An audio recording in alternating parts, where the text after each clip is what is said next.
So let me get this straight. Stephen A. Smith had Uncle Luke on his show, and he asked, who has a better chance at coming back, Puffy or Kanye? And my reaction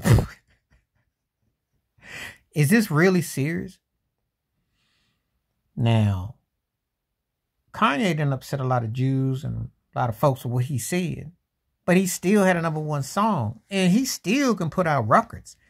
His shoes, they still got merch for him. How do you tell me that a guy that said what he said, freedom of speech, so I thought, is in more trouble than a guy who has Homeland Security and got feds crawling up him and on his taps and about to get witnesses? How? And you're talking about a musical comeback.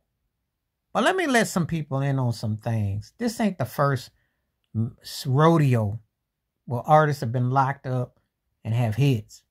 Now, they done a job of kind of downplaying R. Kelly, but his songs still get put on records. But we'll see.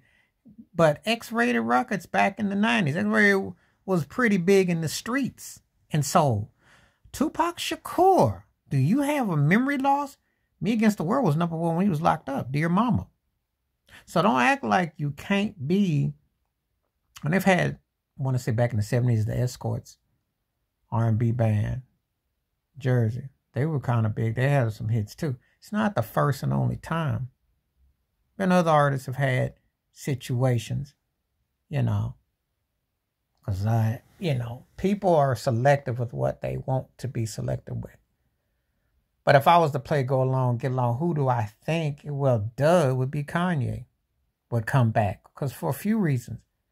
Puffy's music career ain't really been popping in these streets, if we're going to be honest, since probably when Facebook came out. I mean, he hit, with Usher and with St. Lunatics, he had some hits with that. And I think up until he did that with Keisha Cole's, he had a song on the late OOs, but no one's been sweating Puffy musically like that since we got to go back to the MySpace era, if we're going to be honest. Because that's where his clothes took over and then the Ciroc and all the other stuff took over. He been living off the Bad Boy catalog and everything for decades now. And no one's been sweating him musically in aliens. Well, as Kanye, wherever you come down with, he put out records, people bought them.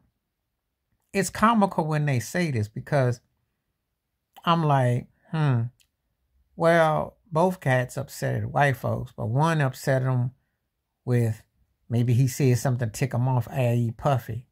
When something go wrong, you tick them off. That's when they act like they don't know you, and then they start to release all your dirt. Or you can say stuff that how they really operate, and then they will whiteball you. So it's an interesting situation. And actually, these two cats are like cousins because they're basically from the same bake, musically, if you really know. But there's a blueprint there.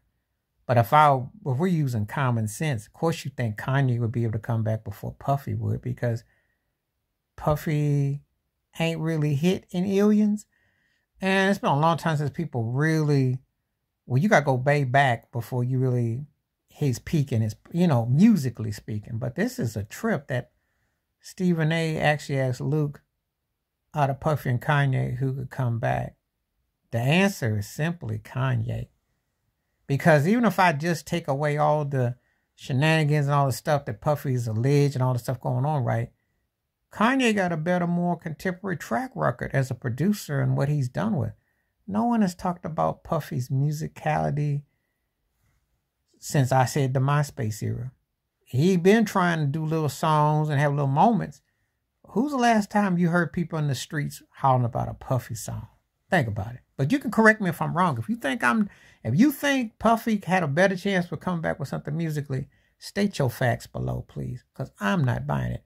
Please like, subscribe, welcome thoughts, comments, and I do respond. Thank you. Wash your hands. Keep your mind clear. Watch out for another shitter if you like my piece.